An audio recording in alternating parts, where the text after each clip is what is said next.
네, 현재 시각 8시 24분입니다. 지난주 국내 증시도 그렇고 글로벌 증시, 미국 증시는 말할 것도 없고 변동성이 굉장히 컸던 것 같습니다. 네. 사실 경제 지표가 안 좋았다라기보다는 좀 심리가 많이 위축된 게 아닌가라는 생각이 들거든요. 예, 그렇죠. 어쨌거나 또 이제 10월 말하고 11월 초가 겹치는 이번 주가 예. 정말 기본적인 이벤트야 무슨 중동 전쟁은 계속 확산 중이고 네. 또 FMC도 있다고 합니다만 지표들도 장난 아니게 지금 중요해요. 예. 그런 상황이라서 이번 주는 또 주초이기도 하고 한데 이래저래 우리가 주목해 봐야 될 그런 지표들 한번 챙겨보는 시간이 돼야 될 것 같습니다. 그럼 바로 엄나지 유승사 좀 모셔서 이야기 나눠보도록 하겠습니다. 어서 오세요. 네, 안녕하세요. 네, 정말 일정들 많네요, 이번 주에도. 지금 벌써 10월 이제 오늘하고 내일. 네. 시간 빠르고요. 2달밖에 안 남았네요. 그러니까요. 네. 이번 주 일정부터 좀 정리해볼까요? 네. 이번 주 일정을 제가 정리한 표를 가져왔는데요. 우선은 월요일 날 독일의 CPI가 발표되는데요. 일단 지금 유럽의 상황은 독일이 지금 경기 침체 근처 왔다 갔다 하고 있는 상황이고 상당히 지금 안 좋은 상황이기 때문에 물가는 좀 안정적으로 나올 것 같습니다. 그리고 미국의 댈러스 연준 제조업 지수가 발표됩니다. 화요일에 발표되는 지표를 보면은 우선은 이제 마지막 날인데 10월 달에 제조업 지수가 중국에서 먼저 발표가 되고요. 개인적으로는 이번 주 여러 가지 일정들이 있잖아요. 네. FOMC 회의도 있고 애플 실적도 있고요. 좀 주목해서 보는 거는 BOJ예요. 그러니까 화요일에 BOJ에서 금리 결정을 하게 되는데 금리 결정뿐만 아니라 BOJ에서 어떤 선택을 하느냐가 시장에 좀 영향을 줄 수 있을 것 같다라는 생각이 좀 듭니다. 그리고 이제 수요일에는 이제 ADP 고용 보고서가 발표되고 그리고 이제 금요일 날 고용 보고서가 발표되죠. 그리고 이제 고용 보고서 중에서는 좀 의미 있게 보셔야 되는 게 이제 졸트라고 제가 써놨는데 이게 이제 구인 구직 보고서죠. 그래서 이 보고서의 내용이 고용 시장이 얼마나 뜨겁냐 차갑냐를 보여주는 지표인데 어떻게 나오는지 한번 체크해 보셔야 될 것 같고요.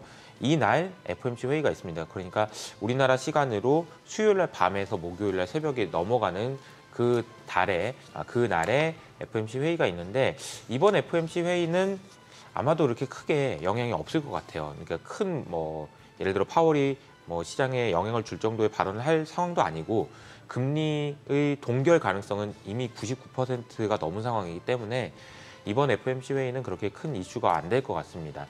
다만은 이제 목요일에 있을 애플의 실적은 좀 궁금해요. 그러니까 빅테크들의 실적이 발표되긴 했는데 이번에 애플 실적에서 보셔야 될 관전 포인트는 화웨이가 새로 나왔잖아요, 폰이. 네. 그래서 중국에서의 마켓 시어가 어떻게 됐는지 그리고 더 중요한 것은 향후에 대한 전망을 어떻게 내놓는지가 상당히 중요할 것 같습니다. 그리고 전 세계 시가총액 1등 기업이기 때문에 애플이 최근에 주가 조정 받았는데 실적 발표 이후로 주가가 어떤 흐름 보이는지 체크해 보시는 게 중요할 것 같습니다. 그리고 이제 마지막 금요일에는 고용 지표가 발표되고요. 서비스업 제조업 지수가 발표됩니다. 맞아요. 진짜 우리가 애플을 갖다가 거의 뉴욕 장을 갖다가 이렇게 살펴보면서도 애플 이 대장주를 갖다가 별로 언급 안 하는데요. 워낙 테슬라니 다른 것들 아마존 이런 게 했습니다만 이 애플도 지금 은근히 지금 3개월째 하락이래요. 네네네. 고점 대비로는 큰 폭이죠. 예, 생각보다. 큰 폭의 거기고 아까 말씀하신 일정 중에 FMC에 그렇게 별로 이렇게 눈길이 안 가는 것도 참 모처럼입니다. 네네. 오히려 BOJ가 깜짝 쇼할 가능성은 없나요? 저기가 예전에도 몇 번씩 그런 일이 있어가지고 네. BOJ 뭔 일이 있겠어 싶었는데 쾅쾅 터트린 적이 몇 번 있어가지고. 네, 블룸버그나 CNBC 그리고 네. 이제 월스트리트저널에서는 BOJ가 이번 주에 메인 이벤트가 될 것 같다라는 식으로 이제 이야기를 많이 하고 있어요. 이게 네. 무슨 얘기냐면은 FOMC 회의는 아까 말씀드린 대로 이견이 전혀 없습니다. 네네. 그러니까 그렇죠. 금리 동결 가능성이 그냥 99%예요. 그리고 제가 이제 보여드린 표를 보면은 금리 인하가 언제 되느냐 이거는 좀 관심이 있죠. 그래서 이 부분이 그 파월 의장의 발언에 따라서 좀 변화할 수는 있을 것 같아요. 자, 이 표를 보시면은 11월 그러니까 이번 주에 있을 FOMC 회의에서는 99.9%가 동결 가능성이에요. 그러니까 네. 이거는 이견이 없다고 보시면 될 것 같고요. 다만 여기서 이제 그 파란색 선이 한 칸 내려오는 구간이 있죠. 저때가 이제 내년 6월이 되겠는데 내년 6월 정도에는 금리 인하를 한 차례 할 수 있지 않겠냐 이런 전망들이 있는 거죠. 네. 그래서 금리 인하 전망이 언제쯤 시작되느냐 이게 이제 상당히 중요한 관전 포인트라고 볼 수 있습니다. 그리고 금리 인하의 이유도 중요하겠죠. 네. 물가를 다 잡아서 이제는 이렇게 높은 금리는 필요 없어라고 하면서 이제 여유 있게 금리 인하하는 거냐? 그럼 뭐 물론 좋겠지만 그게 아니고 이렇게 높은 금리를 버티지 못하고 여기저기서 신용 위험이 커지고 크레딧 리스크가 생긴다면 크레딧 이벤트가 생겨가지고 어쩔 수 없이 해야 되는 상황이다. 이러면 좋지 않은 상황이 되겠죠. 그런데 지금 당장은 FOMC 회의는 큰 영향을 주지 못할 것 같다라는 말씀을 드리고요. 그 대신에 이제 BOJ는 좀 관심을 가져야 된다라고 말씀드리고 있는데 그 이후로 이제 제가 주목해서 말씀드리고 싶은 게 지난주에 나왔던 일본의 코어 CPI 지표가 2.7%로 오랜만에 다시 올라갔습니다.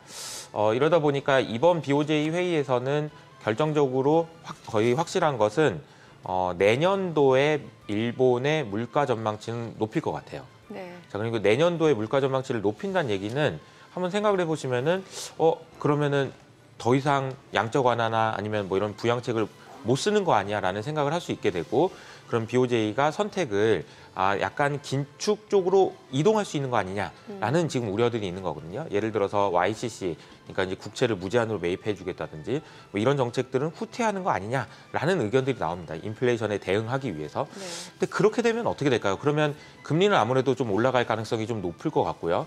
그렇게 되면은 자산 가격에도 안 좋은 영향을 줄 수 있겠죠. 근데 반대로 만약에 그런 액션의 변화, 그러니까 BOJ에서 정책의 변화가 없다면 어떻게 될까요? 라고 생각해 보면 있어야 되지 않나? 인플레이션도 이렇게 높고 그런데 없어? 그럼 어떻게 될까요? 생각을 해보면 엔화가 또 약세가 될 수 있거든요.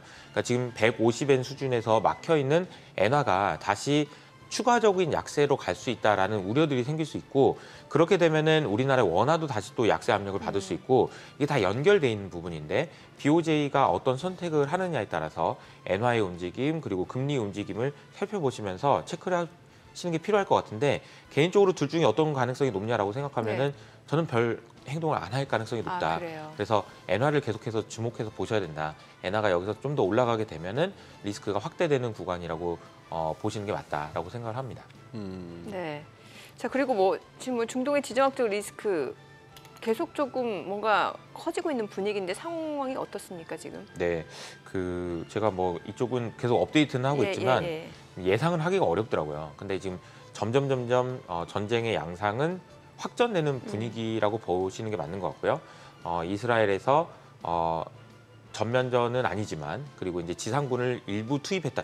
이게 표현들이 살짝 좀 애매한 것 같아요. 네. 일부 뭐 이런 식으로 이제 예, 전면적으로 예. 지상전 이렇게 하기에는 이스라엘 입장에서도 좀 부담이 됐는지 그렇죠. 표현들이 좀 약화되긴 했습니다만 어쨌든 들어간 건 사실이고 지금 사망자도 뭐 7천 명이 넘어선다라는 얘기가 나오고 있고요. 그중에서 어린이가 3천 명이다 뭐 이런 얘기도 나와서 참 안타까운 상황인데 어쨌든 이 상황을 놓고 지금 키는 결국은 이제 이란이 지고 있는 거 아닌가라는 생각이 들어요. 이란 참전 여부인가요? 그렇죠. 이란이 여기서 어떻게 나오느냐가 되게 예. 중요할 것 같고 지난주부터 계속해서 이제 외신을 통해서 나왔던 이야기들은 미국이 그쪽으로 항공모함을 보내서 이란한테 계속 압력을 주는 거죠. 야, 지상전 시작됐다고 해서 네 가만히 있어라. 이런 이야기들 지금 하면서 긴장을 계속해서 키워가고 있는 상황인데 이 가운데 지난 주말 동안에 나왔던 뉴스 중에서는 이란의 대통령이 이스라엘이 하는 행동을 보니 레드라인을 밟았다 이런 표현을 썼거든요.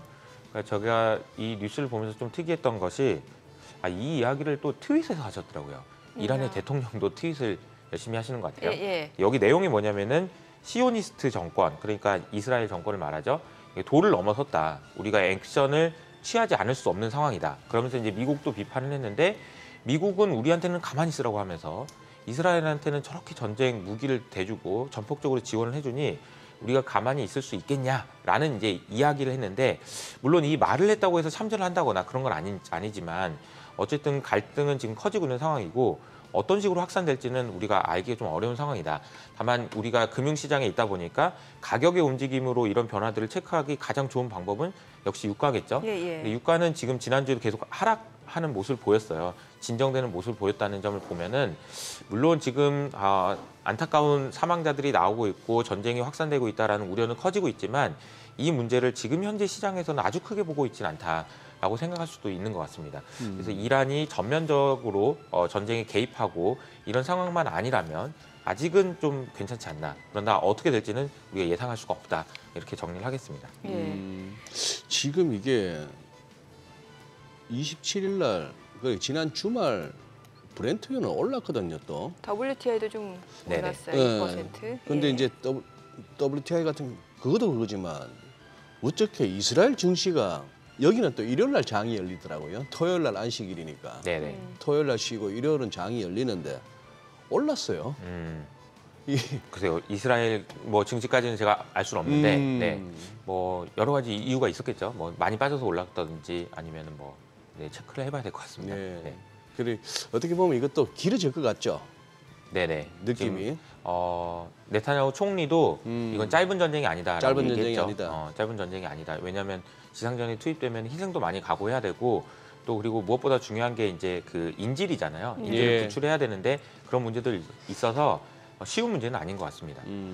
예. 그리고 이제 제가 이와 관련해서 제가 한 가지만 더 말씀드리면 바이든이 이 전쟁을 두고 이스라엘과 그리고 이제 우크라이나까지 예. 지원을 해주는 것이 예. 중요하다라는 이제 발언을 했었잖아요. 예. 그때 썼던 표현이 있는데 그 표현이 저는 굉장히 좀 인상적이었던 게 US 리드 오더라고 돼 있거든요. 그러니까 영어로 그 표현인데 한국말로 번역하자면은 미국이 주도하는 질서를 지키기 위해서는 이라고 표현했어요. 네. 그러니까 이 질서라는 표현이 굉장히 좀 중요한 표현이더라고요. 오더. 그러니까 질서 그러면은 우리가 우리 질서 딱 느끼면은 뭐 줄을 서야 되고 그러니까 잘 지켜야 되는 그런 거라고 생각하잖아요. 근데 이거는 일종의 규칙인 거죠. 제도인 거고요. 제가 이제 좀 뭐 아침에 너무 딱딱하니까 여담을 좀 드리자면은 네. 보통 이렇게 골프를 치러 가실 때 실력 차이가 많이 나잖아요. 예. 그럼 이제 게임을 이제 할 때 이런 식으로 게임을 하죠. 핸디를 주죠. 하나 잡아줘. 예. 한 2개 잡아줘. 이런 식으로 네, 게임을 네. 하기도 하고 0.5개를 잡아줘. 이렇게 하기도 합니다. 네. 그러니까 그때는 이제 동타가 나오면 내가 이긴 거야. 이런 아, 거 할 때. 예. 그런 식으로 이제 규칙을 정하죠.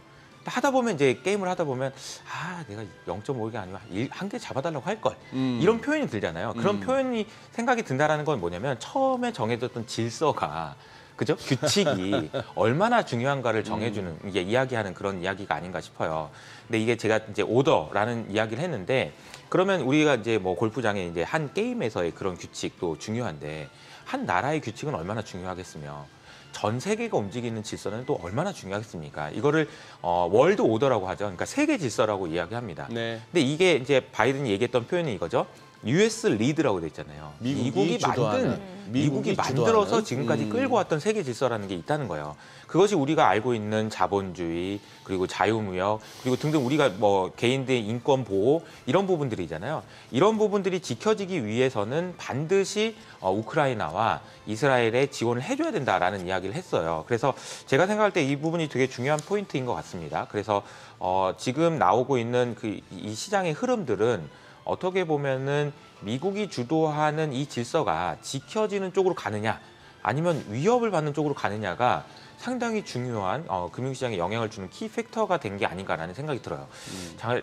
올해 이제 뭐 거의 끝나가는데 네네. 올해 한번 되돌아보면은 계속 제가 말씀드리고 있는 게 이런 부분입니다. 그러니까 올해 3월달에 SVB 은행에서 뱅크런이 났고요. 5월 달에는 부채 한도 문제가 터졌습니다. 그리고 9월 달에는 예산안이 문제가 돼서 또 셧다운이 된다는 얘기가 나왔어요. 네. 이 세 가지에서 핵심은 뭐냐면은 미국 국채에 대한 신뢰예요. 다시 말하면 SVB 은행이 미국 국채를 들고 있었는데 손실이 나가지고 네. 뱅크런이 났습니다. 부채 한도 마찬가지도 더 이상 부채 발행하지 말라고 했는데 또 발행을 해가지고 또 문제가 된다라는 이야기가 나오고 있고요. 예산안도 마찬가지로 돈 좀 그만 쓰라는 얘기입니다. 이 얘기는 결국은 미국이라는 나라가 주도하는 이 질서가 유지되고 강력한 힘을 갖기 위해서는 미국의 국채가 신뢰감을 얻어야 되잖아요. 근데 이제 그렇지 못하고 있다. 그리고 그 부분이 위협받고 있다. 그런 부분이 있을 때마다 시장이 크게 흔들리는 것 아닌가라는 생각이 들어서 이 큰 틀에서 한번 좀 생각을 해보시면 어떨까라는 생각이 좀 듭니다. 네. 그래서 제가 예. 놀라운 사실이라고 표현을 하면서 가져왔던 그림이 있어요. 그러니까 미국 국채에 대한 신뢰, 뭐 좀 흔들린다, 많이 흔들리고 여러 가지 어려움이 있다. 그래서 금리가 올라간다라는 얘기를 했는데 금리가 그럼 어디까지 올라갔을까요? 라고 해보니까 지난주에 블룸버그 뉴스에서 가장 하이라이트 받았던 뉴스에 나온 그림이거든요. 이 그림이 뭐냐면은 빨간색 선이 미국 금리예요. 네. 그리고 검정색 선이 뭐냐면 신흥국 국채 금리입니다.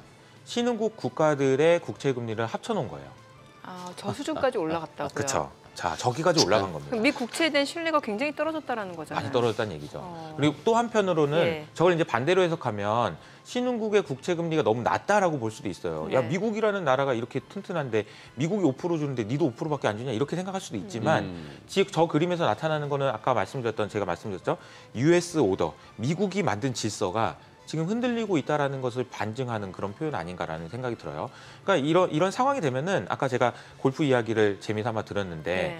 처음에 한 개 잡아줄게, 2개 잡아줄게 이렇게 했다가 게임을 하다 보면은 점점 한 사람만 따간다든지 뭔가 불평불만이 생기고 트러블이 생기면 바꾸자 이런 얘기가 나오잖아요. 네. 그럼 미국이 주도하는 질서가 바뀐다라는 것은 또 얼마나 큰 혼돈이 있겠습니까? 그래서 저는 이제 금융시장이 지금 최근에 흔들리는 것이 여러 가지 뭐 금리도 있고 물가도 있고 경기도 있고 그렇지만 큰 틀에서 보면 이런 움직임에 대한 이해도 하시는 게 좀 중요하다라는 생각이 좀 듭니다.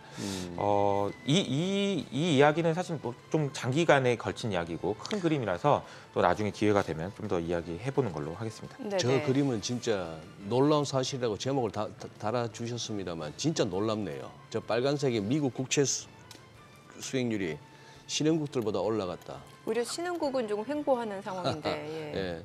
저기에는 이제 뭐 그런 식의 거대 담론도 적용되겠지만 우선은 이제 수급적인 측면에서는 아까 말씀하신 그 일정 중에 하나 이렇게 언급이 안 된 것이 수요일 날 미국 수요일 날 그러니까 오전에 장 열리기 전에 미국 재무부 국채 입찰 계획이 발표되거든요. 네네.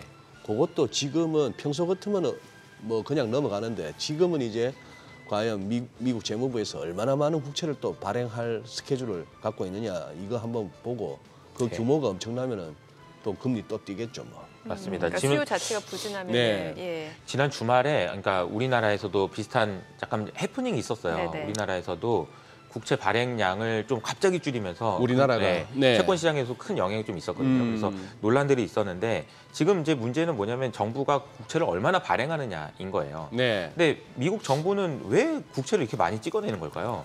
돈이 없으니까 그런 거죠. 그러니까 뭐 이번에 지원하는 것도 규모가 그쵸. 어마어마하잖아요. 1,050억 달러면. 그러니까 잘 생각해 보시면은 미국 정부 입장도 우리랑 똑같은 겁니다. 우리 그러니까 일상생활 할 때도 뭐 버리는 시원찮은데 쓰는 돈이 많으면 돈 빌려야죠. 뭐 어떻게 해요.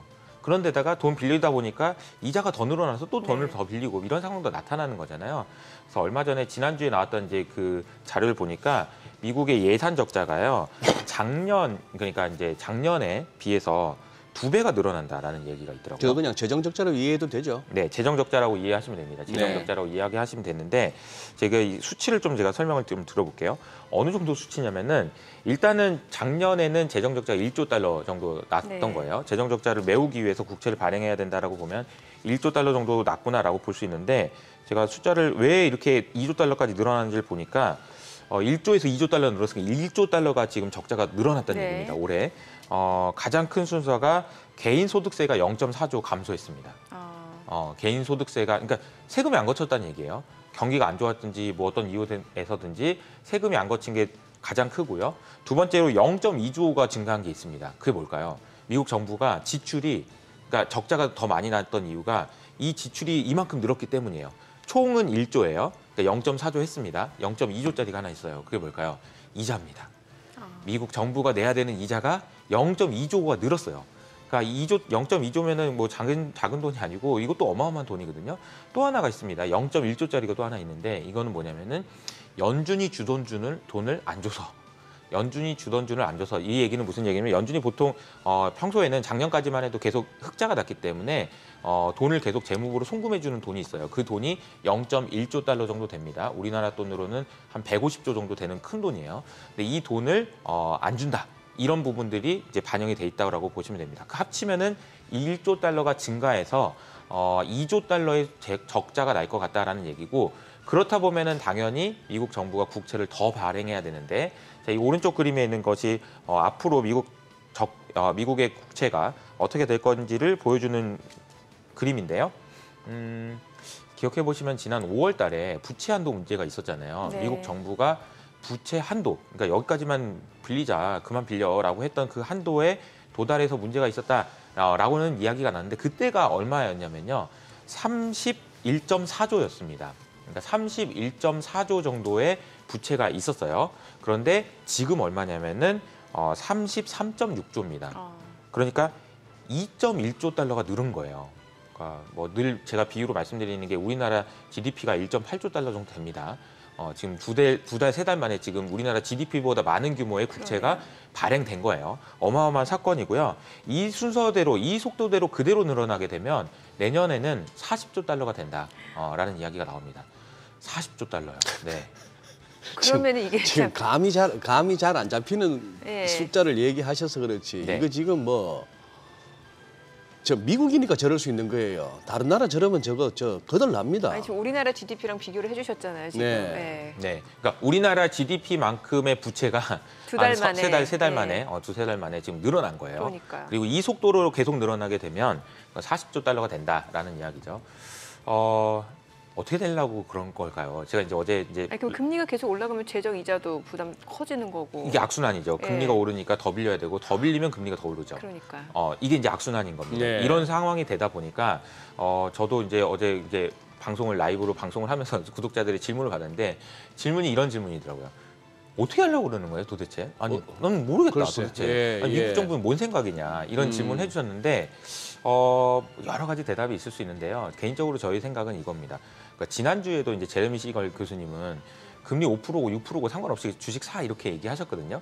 근데 그 논리가 되게 재밌어요. 저도 늘 말씀드리는 건데 이자가 높아도 괜찮아라고 얘기하면서 그보다 더 높은 성장만 있다면 가능해라는 이야기를 하셨거든요. 근데 그보다 높은 생산성의 혁신 이런 것만 있으면 괜찮아라고 이야기하시면서 AI를 주목하셨거든요. 그러니까 결국은 지금 미국의 생각은 이거예요. AI가 해줘야 된다는 거예요. AI가 지금 이 높은 금리보다 더 높은 성장성을 만들어 내줘야 된다는 거고 이것은 우리가 이제 보통 믿는다고 하면은 신뢰 뭐 이렇게 얘기할 수 있지만 믿음이라는 거는 그 뒤에다 어떤 말을 붙이느냐에 따라 상당히 다른 느낌이 옵니다. 믿어진다, 믿고 싶다, 믿어야 한다. 이런 것들 다른 표현이죠. 다. 네. 자, AI가 해낼 거라고 믿어진다, 믿고 싶다, 믿어야만 한다. AI만 안 되면 안 된다. 이런 식으로도 생각할 수 있어서 사실 미국이라는 나라가 AI에 왜 이렇게 진심이고 이것이 안 되면 안 되는 이유도 설명할 수 있는 부분이지 않나라는 생각이 좀 들어요. 기댈 곳이 AI 밖에 없나 보네요. 밖에 없다 지금. 이렇게 생각할 수 있는 거죠. 이 높은 금리를 이겨낼 수 있는 방법은 AI 혹은 생산성, 효율성. 이것이 안 된다면 아마도 이 단어가 나올 거예요. 네. 밀리터리라는 단어가 나오겠죠. 아, 네. 그 단어가 나올 겁니다. 너무 그러니까 이제 무섭잖아요. 네, AI가 된다면 긍정적인 이야기고 말 안 들어? 그러면 이제 US 리드 오더를 지켜야 되는데 말 안 들어? 하면 이제 밀리터리라는 단어가 나오면 안 좋은 상황인 거죠. 네. 네, 그리고 고용 지표 얘기도 좀 해봐야 되는 게 사실 이제 지난달 그 비농업 부문 고용 같은 경우는 시장 예상치를 훨씬 뛰어넘었죠. 좋았잖아요. 근데 이번에는 물론 이제 다시 그 이전 수준으로 좀 되돌아갈 걸로 네. 예상이 되는데 사실 지금 고용 자체가 너무 탄탄하다 보니까 연준의 긴축이 좀 장기화될 수밖에 없는 상황이고 네. 인플레이션 압력이 커지고 있는 거잖아요. 네네. 예. 제가 이제 평소 같았으면은 뭐 금리, 물가, 뭐 고용, 뭐 이런 이야기들을 많이 드릴 텐데 네. 앞 시간에 굉장히 많이 할애하면서 설명드렸던 거는 전쟁 네. 그리고 이 전쟁의 구도가 미국이 주도하는 질서 그리고 미국이 주도하는 질서가 유지되느냐 아니면 약화되느냐는 미국 국채에 대한 신뢰 이런 식으로까지 앞에 설명드렸어요.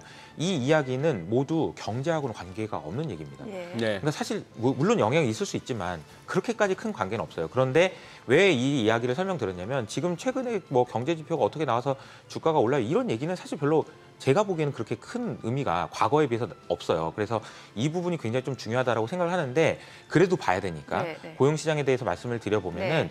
지난번에 33만 명이 나왔습니다. 네. 엄청난 서프라이즈였죠. 근데 이번에는 아마 19만 명으로 크게 내려올 거라고 예상이 되고 있는 상황이고 사실은 이 얼마나 고용이 증가했느냐보다도 고용 시장의 열기를 측정하기 위해서는 중요한 지표 중에 하나가 임금 상승률인데요. 네. 제가 이제 오늘 하나 가져온 그림이 임금 상승률이 중요하다라고 해서 가져온 그림이 있습니다. 그 그림을 보시면 이 왼쪽의 그림이 전체적인 임금 상승률을 보여주는 그림이고요. 오른쪽에 있는 그림이 뭐냐면은 연령대별로 임금 상승률을 보여주는 그림이에요. 네. 근데 자세히 보시면 맨 위쪽에서 많이 올랐다가 지금 많이 빠지고 있는 게 있죠. 네. 이게 가장 어린 나이대에서 뭐한 임금 20, 30대. 상승률입니다. 그러니까 예. 20, 30대에서 임금 상승률이 많아졌다는 얘기는 이동을 많이 하는 애들을 빨리 뽑아와야 되는 그런 수요, 즉 고용 시장이 굉장히 뜨거웠다라는 걸 반증하는데 이 그림에서 보시는 것처럼 매우 빠른 속도로 낮아지고 있잖아요. 이 추세가 계속된다라면은 고용 시장은 지금 둔화되고 있다라고 보는 게 맞아요. 그러니까 여러 가지 이야기를 할 수 있지만 연준에서 금리를 여기서 더 올린다? 이거는 사실 그 물 건너가는 얘기라고 보시는 게 맞고 다만 언제 금리를 내리느냐에 가지고 이제 싸움이라고 보시는 게 맞죠. 그래서 이번 주에 나오는 FOMC 회의나 고용 지표 이런 부분에서는 결국은 미국 경기가 둔화되는 쪽으로 간다. 그래서 금리를 더 이상 올릴 필요는 없다라는 그런 이야기들을 할 수 있을 것 같습니다. 그럼 앞서 그 졸트 구인구직 이 지표도 보면은 좀 그 분위기를 알 수 있겠네요. 마찬가지입니다. 예, 졸트도 예. 마찬가지로 예. 부인자 수가 많이 줄어들었을 예. 거고요. 그렇다 보니까 임금 상승률도 낮아졌을 거다. 이렇게 볼 수 있다라는 거죠. 네. 네. 지금 예상 체결가 내지는 예상 지수 나오는 거 보면서 저는 사실 조금 겁이 나는 게 아니 뭐 저도 이렇게 진행자가 아닌 패널로 몇 군데 좀 나가서 얘기를 합니다만 이 정도면은 단기적으로는 반등을 노려볼 만합니다라는 뷰를 여기저기서 얘기를 했는데 네. 이게 자꾸 지난주부터 자꾸 흘러내리니까 이 겁이 나는 거예요. 무슨 말인가 하면 이 기술적으로나 심리적으로 이 정도면은 된 거 아니야? 그래도 뭐 시장에 일방향 원웨이가 어딨어? 그냥 이렇게 들쭉날쭉하면서 가는 거지 하는 차원에서라도 많이 빠졌으니까 한번 사볼만 해. 내지는 저가면서 들어올만 해 하는 그런 뷰를 여전히 저도 갖고 있는데 물론 단기적인 뷰입니다만 그 단기적인 뷰조차 자꾸 이렇게 번번이 무산되니까 네. 이게 뭐가 있나 싶어서 이게 소장님까지 무섭다고 하니까 이게 또 시장이 더 흔들리지 않나라는 생각이 좀 드는데. 그러니까요. 네. 근데 이제 지난주 수요일이었나요? 그때 예. 한번 이제 차트상으로 장대 안봉이 나오면서 글쎄. 장중에 그냥 예. 큰 되돌림이 있었잖아요. 상당한 또 기대를 갖게 했죠. 그래서 제 주변에는 많은 전문가분들도 됐다. 이제 됐다. 신용 다 털렸다. 이제 괜찮다. 이런 이야기를 했는데 아니나 다를까 이제 그 다음 날 또 급락하면서 시장이 되게 안 좋았었잖아요. 예.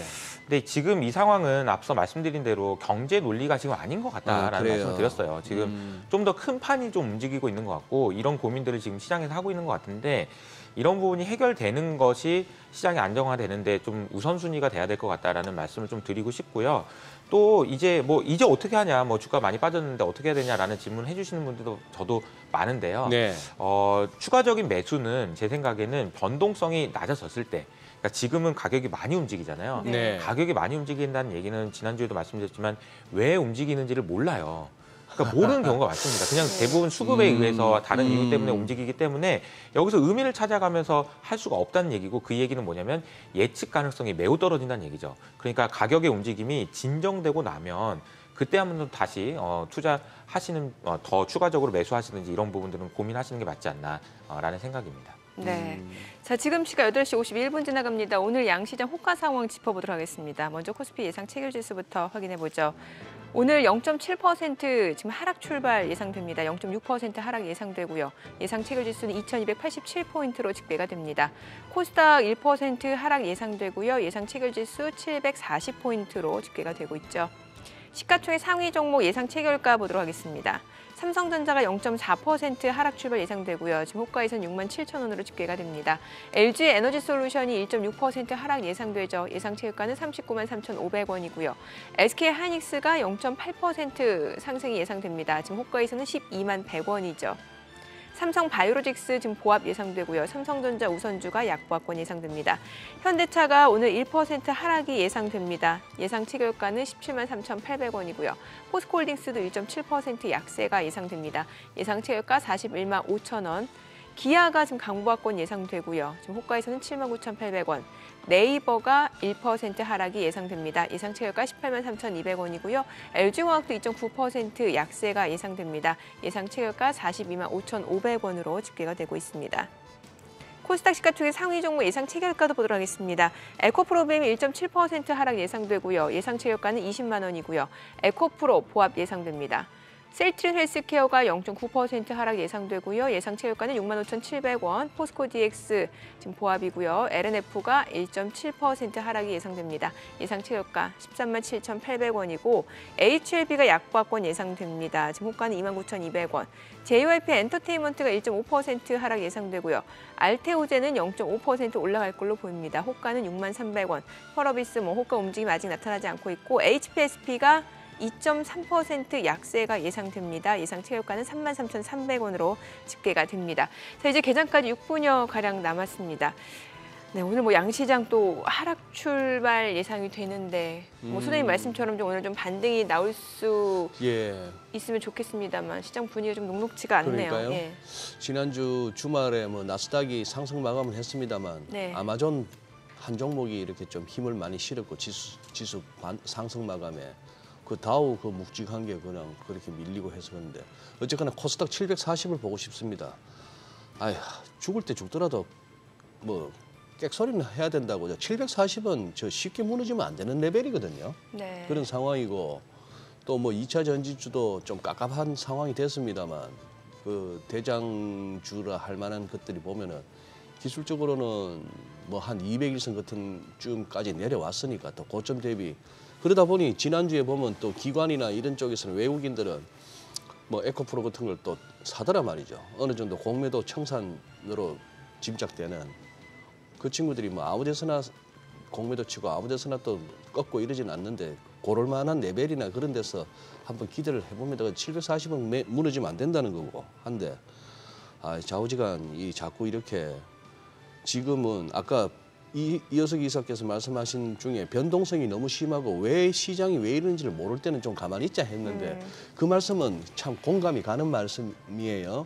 예를 들어서 현금 보유하고 있는 현금으로 시장에 언제 진입할까라고 그걸 갖다가 조율하고 계시던 분들은 비유하자면 지금 완전 뭐 포탄이 떨어지고 뭐 비행기 왔다 갔다 하고 막 다다다 거리면서 뭐 옆에서 총알이 튀고 하는 거 아니에요. 네. 이럴 때는 놨다가 그냥 그 방공호에 들어가서 그냥 고개 숙이고 이렇게 있어야 되는 건데 괜히 얼쩡거리다가는 진짜 유탄에도 맞아요. 갈 수가 있으니까. 그러니까 그거는 이제 내가 현금 보유한 사람이에요. 네. 근데 지금 포지션이 있는 분들은 난감하다고. 네네네. 예. 그분들 입장에서 손절 정말 의미도 없고. 그러니까 네. 손절 타이밍도 놓쳤고. 그러니까 이게 둘 다에 해당되는 이야기예요. 그러니까 네. 저도 보면은 이번에 폭락장을 피하신 분은 뭐 좋고 네. 못 피하신 분은 좀 마음이 아프시겠지만 이거 사실 거의 대부분 운에 기댄 이제 결정이 될 가능성이 높고요.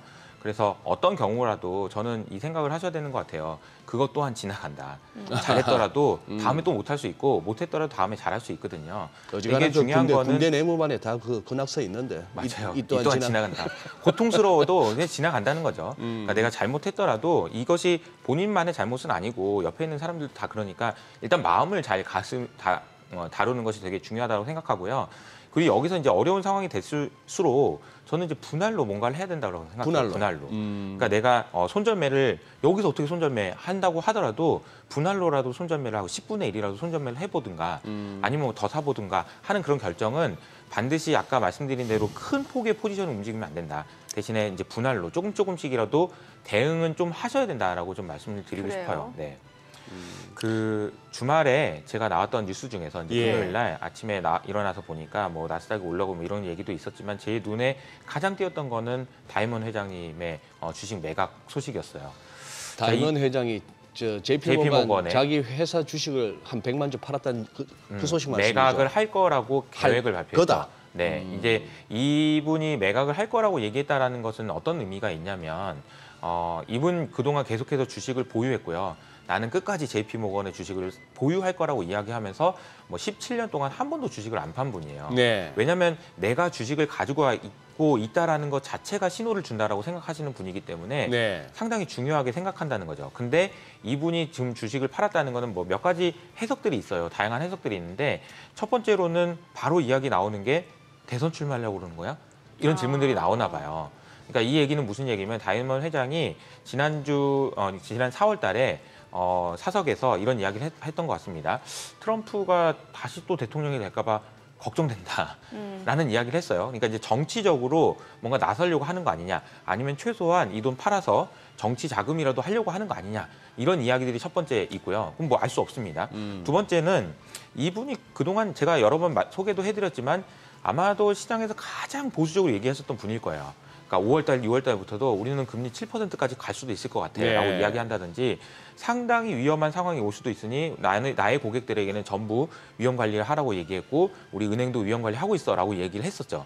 그랬던 분이 주식을 매각한다라고 얘기하니 이건 또 하나의 강력한 신호 아니겠냐 이런 이야기도 있어요. 그래서 어떤 이야기가 맞는지는 잘 모르겠으나 이분이 주식을 매각했다라는 것은 나중에 어떤 결과로 이어질지는 좀 잘 보셔야 되는 좀 중요한 뉴스가 아닌가 싶어가지고 말씀을 드렸습니다. 그 정치와 관련된 것은 제가 뭐 언급을 하기가 좀 어렵긴 하지만 네. 지난주에 있었던 일 중에서 하원 의장이 선출됐죠. 그리고 이분이 아마도 이제 친 트럼프계의 대표격이라고 하던데 네. 이런 상황이 되다 보니까 미국 내 갈등이 완화되는 쪽이 아니고 점점 심화되는 과정으로 좀 이어질 수 있어요. 그리고 지난번 잘 기억해 보시면은 9월 달에 예산안 문제 때문에 셧다운된다라고 얘기했다가 잠깐만 이걸로 해서 퉁치자라고 했던 그 예산안이 있죠. 그 예산안이 이제 얼마 안 남았습니다. 그래요. 2주면 또 끝나요. 그래서 예. 이거 협상을 해야 되거든요. 네. 정치가 또 하나 새로운 리스크로 부각되고 있는 것 같다라는 말씀을 드리겠습니다. 네. 그러니까 지금 현재 그 언급하신 그 새롭게 케빈 메카시 이후에 진짜 오랜 진통 끝에 벌써 뭐 1명, 2명 이제 3번째인데 네, 잠시 하원 의장 명함 팔라 하다가 그냥 나간 사람이 벌써 2명이에요. 네, 네. 그리고 이제 마이크 존슨인데 뭐 워싱턴 D.C.에서도 그렇고 우리 국민들한테는 더더욱이나 생소한 분이지만 어쨌거나 굉장히 그 트럼프 전 대통령과 그 얘기 저 죄송한데 개장하고 그래요. 좀 들어봐야 될 것 알겠습니다. 같습니다. 저는 네. 국내 증시 흐름 확인해 보도록 하겠습니다. 개장합니다.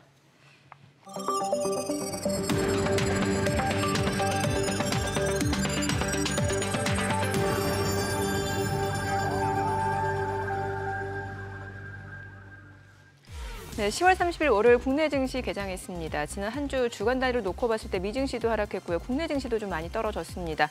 중동, 지정학적 리스크도 있는 가운데 여러 가지 기업들 실적, 실적 자체는 나쁘지 않았습니다만 가이던스와 관련해서는 좀 불투명하다라는 측면에서 심리가 좀 많이 위축되는 양상이었고요.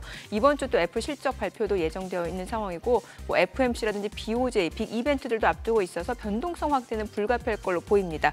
과연 오늘 국내 증시 또 어떤 흐름을 나타내는지 출발 지수부터 확인해 보도록 하겠습니다. 코스피가 지금 0.4% 떨어집니다. 2292포인트. 코스닥은 호가보다는 흐름이 양호합니다. 약보합권이죠. 747포인트입니다. 양시장 소폭 내림세 출발 보여주고 있고요. 시가총액 상위 종목 시초가 보도록 하겠습니다. 삼성전자가 0.4% 떨어집니다. 지금 67,000원에 거래되고 있는 상황이고요.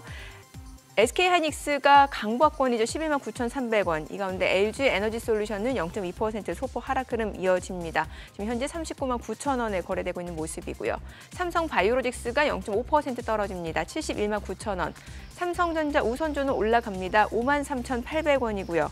그리고 현대차가 강보합권입니다. 지금 현재 175,800원에 거래되고 있고요. 포스코홀딩스가 0.9% 떨어집니다. 419,000원. 기아가 0.2% 상승하죠. 79,600원이고 LG화학이 1.8% 하락합니다. 43만 원이고요. 삼성 SDI가 2.4% 하락 44만 1,000원권에서 거래됩니다.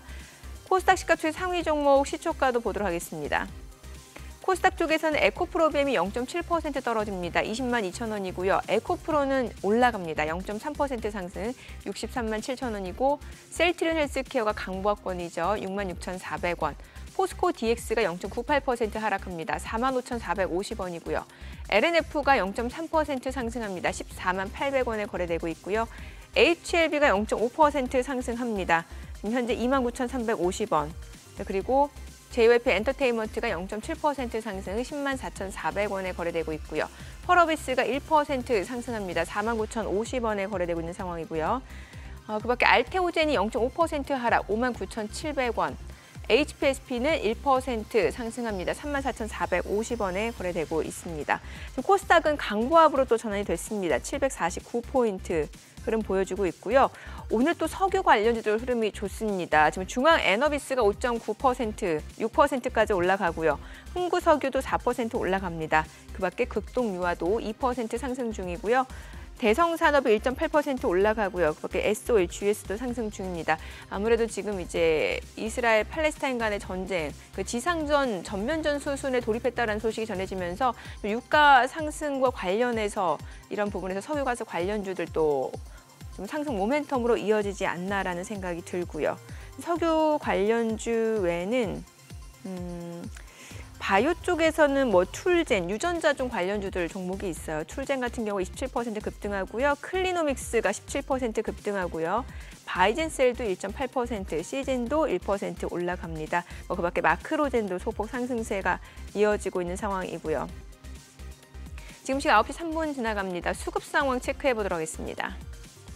오늘 유가증권 시장에서는 개인과 기관이 삽니다. 개인이 현재 63억 원 순매수고요. 기관은 38억 원 매수 우입니다. 이 가운데 외국인이 103억 원 매도 우위를 나타내고 있고요. 코스닥도 수급 상황은 동일합니다. 개인과 기관이 사고 외국인은 팝니다. 개인은 33억 원, 기관은 37억 원 순매수고요. 외국인은 65억 원 매도 우위를 나타냅니다. 자, 그런데 오늘 선물 시장에서 외국인이 좀 많이 삽니다. 2,304계약 지금 순매수를 보여주고 있는 상황입니다. 지금 시각 9시 4분 지나갑니다. 환율도 좀 체크해 보도록 하겠습니다. 오늘 외환시장 개장 상황입니다. 달러 원 환율은 80전 상승한 1,356원 70전에 개장이 됐습니다.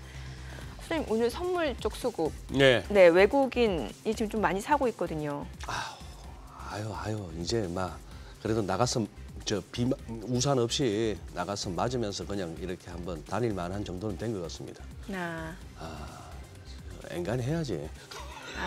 좀 뭐 폭우 정도는 좀 지났다. 이제 지난 것 같아요. 예. 좀 이렇게 숨은 돌려야 됩니다. 이거. 예, 한숨은 좀 돌릴 수 있는 구간이다. 예, 다행이네요. 환율은 어때요, 그러면? 환율도 지금 뭐 현재로서는 1,360원은 당장 올라서기는 어렵고 예. 일단 150엔은 올라섰던 달러엔이 네. 150엔 돌파 순간에 무슨 뭐 하다못해 150엔 근방에서 달러 매도 포지션을 갖다 취하고 있던 세력들이 무슨 쇼커버링을 한다거나 네. 이런 것도 없이 150엔이 올라섰는데도 불구하고 그냥 거기서 꼬물꼬물 한다는 얘기는 시사하는 바가 굉장히 큽니다. BOJ 개인만 갖고 설명할 수 없는 지금 전부 시장에서 외환 딜러라면 달러 매수, 엔화 매도 이 네. 포지션 다 들고 있는 것 같아요. 서울에서도 달러롱, 원화 숏 이 포지션이 많다 보니까 오를 만한 상황인데 달러가 오를 만한 재료나 뉴스가 나와도 잘 못 가는 것 같은 그런 상황인 것 같아요. 그래요. 짐작이. 그러니까 아까 이제 그 걱정 중에 네. 이제 큰 걱정은 없습니다만 이제 조금 이렇게 반등하다가도 다시 꺾일 만한 어떤 그거는 미리 좀 알아둘 필요 있다는 얘기에서 새 하원 의장은 아까 네. 선임됐고 그러고 지금 당장 하는 게 그 뭡니까 한 1,050억 달러 뭐 말인즉슨 항상 이스라엘 뭐 우크라이나 지원하기 위해서라고 합니다만 까보니까 대부분이 그 이스라엘 우크라이나 쪽이에요 아직도. 그렇죠. 이스라엘 뭐 한 140억 달러, 그쪽은 뭐 우크라이나가 650억 달러 저는 이렇게 기억하고 있는데 그 계속 송금하던 우크라이나 쪽으로 저쪽에서 지금 왜 돈 끊기냐 소리 나오는가 봐. 네. 그래 그쪽으로 보내주고 싶은가 본데 이거 될 것 같아요 이거. 뭐 통과를 시키려고 할 것 같고요. 통과는 시키겠다. 아까 이제 이거는 결국 이제 금융시장 보시는 입장에서는 이제 부채가 증가한다라는 측면을 네네. 이해하셔야 될 것 같습니다. 그리고 예산안과 관련돼서 또 정치적인 진통이 있을 수 있다라는 이야기. 그게 그러니까 이제 언제 날짜가 정확하게 정확하게는 언제죠? 10월 중순으로 제가 알고 11월 있습니다. 중순. 11월 중순. 그러니까 얼마 안 남았습니다. 그때 한 2주밖에 안 40, 남았어요. 그때 40 며칠 네. 유예했던 그러니까 거죠. 한 달 반이었으니까 한 달 반, 맞아요. 딱 예. 이제 11월 중순입니다. 그러니까 사실 11월 달에도 뭐 이벤트들이 녹록치는 않아요. 그러니까 이제 오늘 제가 말씀드렸던 내용들을 다 종합해 보면 아이고 큰일 났네 뭐 이런 생각이 많이 드실 거고 어려운 상황일 것 같습니다. 근데 이 상황을 잘 생각해 보면 제가 한번 질문을 드려볼게요. 그 생명보험 회사들은 네. 생명보험을 왜 팔까요? 아니 어차피 사람은 다 죽는데 뭐 다 죽는데 그걸 왜 파나요? 라고 생각을 해보면 가격이 있기 때문이에요. 그러니까 가격. 제가 말씀드렸던 이렇게 많은 어려움들이 있어요. 근데 이렇게 많은 어려움들은 가격이라는 게 반영이 됩니다. 그러니까 충분히 싸면 네. 사도 된다라는 이야기고 그렇다는 얘기죠. 그래서 안 좋은 이야기들이 굉장히 많이 들어긴 했는데 또 그 안 좋은 이야기를 살펴볼 수 있는 게 실적과 주가 흐름이라고 해서 제가 보여드렸던 차트가 있는데요. 이건 뭐냐면은 미국에서 지금 최근에 실적 발표가 되고 있잖아요. 실적이 어떻게 나오고 있을까? 잘 나오고 있습니다.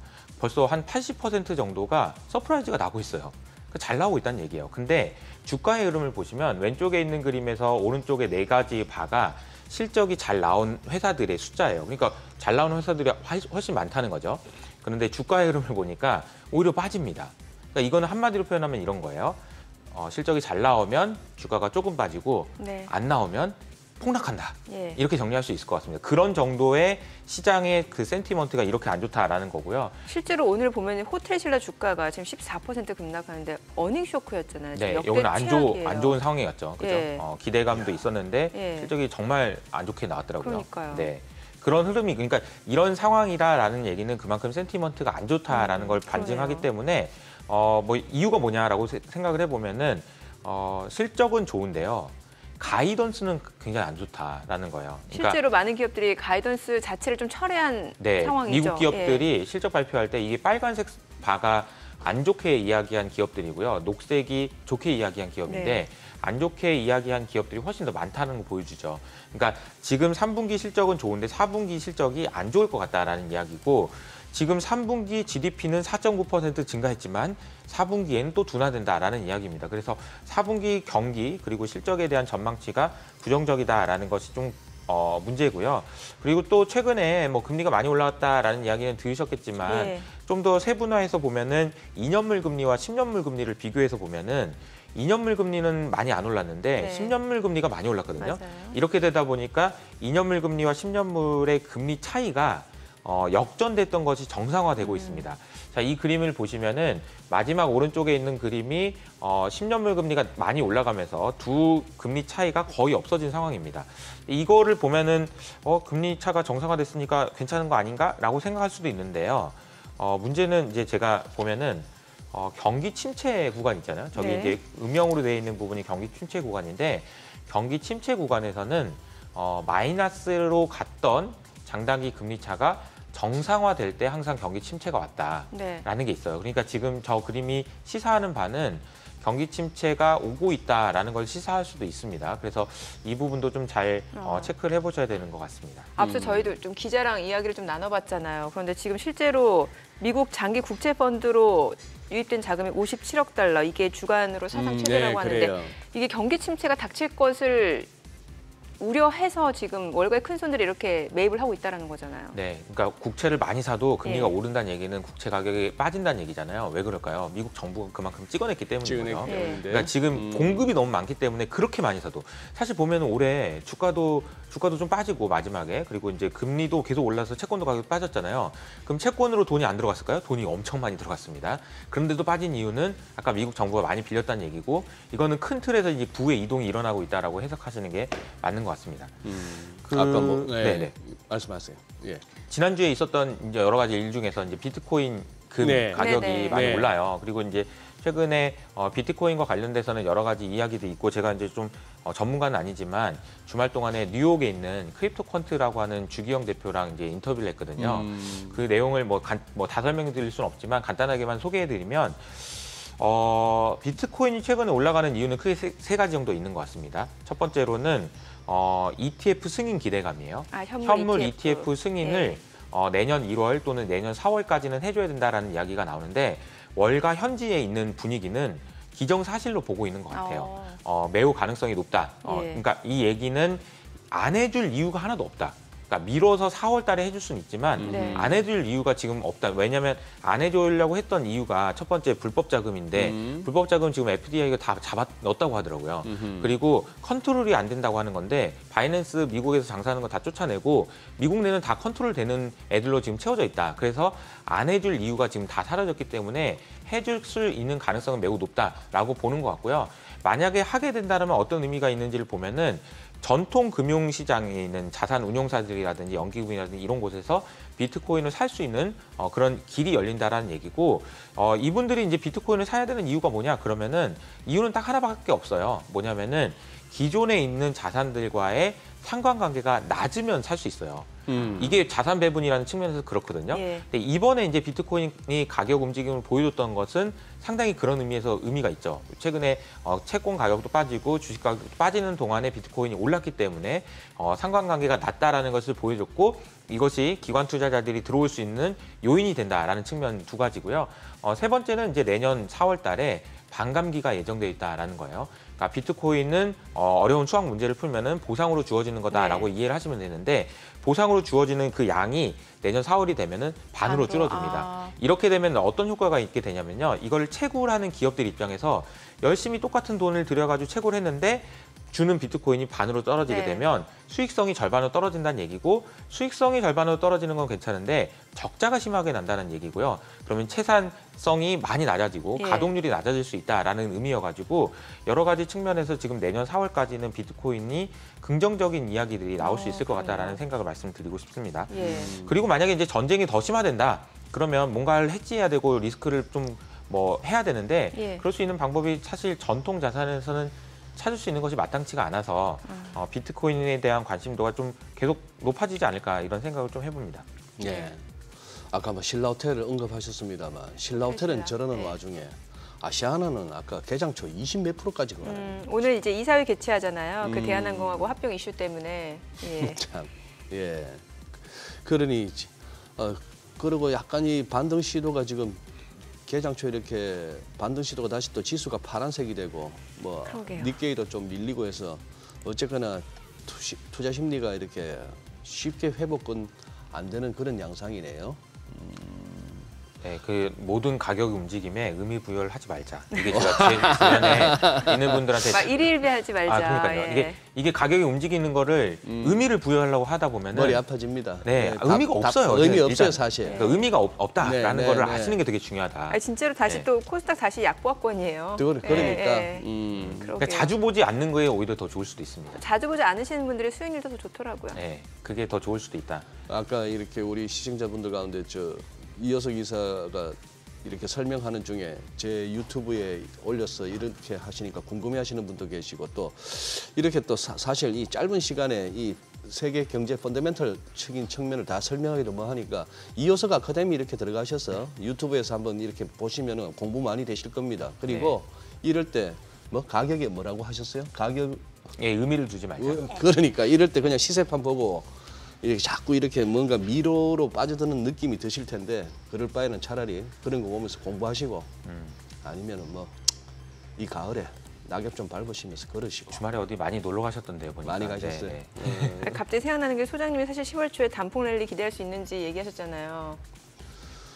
아니 저 그냥 뭐 그 툭툭 던지는 말에 의미를 부여하지 마세요. 그 네. 뭐 저기 나만 틀리나 뭐 틀리는 사람 한둘인가 지금. 그럼요. 아니 저야 뭐 별 영향력 없어서 그렇다 예측을 치더라도 하신 건 아니고 너무너무 영향력 큰 사람들은 우리 국민들을 갖다 수렁으로 끌고 들어갈 수도 있는 거예요. 저는 혹시 그 단풍 랠리가 여기저기서 좀 용어가 쓰이지 않을까라는 기대를 했는데 좀 무색해지네요. 예. 아니 그 단풍 랠리는 제가 다른 친구가 쓰는 말을 또 도용한 거예요. 우리 그 또 고라니 동생이. 네. 예. 어떻게 산타 랠리라도 좀 와야 될 텐데요. 산타 랠리는 슬슬 뭐 준비를 할 수는 있겠죠. 큰 손들은. 네. 근데 그 대신 뭐 들배지기는 한번 번쩍 들어 올렸다가 그거 하는 거고 그거 말고 이 누르다가 이렇게 한번 들어 올리는 건 또 뭐죠? 어쨌거나 지금은 또 그럴 가능성도 염두에 둬야죠. 큰 손들이라면. 그렇죠. 가격이 빠진다는 얘기는 아까 말씀드린 대로 당연히 안 사야 되는 건데 또 싸면 살 수 있다. 그래서 스마트머니도 움직일 수 있는 타이밍도 오고 있다라고 보시는 게 맞지 않나. 근데 다만 변동성이 좀 줄어드는 걸 좀 확인하실 필요가 있겠다라는 말씀을 드리고 싶습니다. 네. 그래요. 알겠습니다. 또 오늘 여러 가지 또 지표들 또 변수들 좀 체크해봤습니다. 내용 잘 들었습니다. 고맙습니다. 네, 고맙습니다.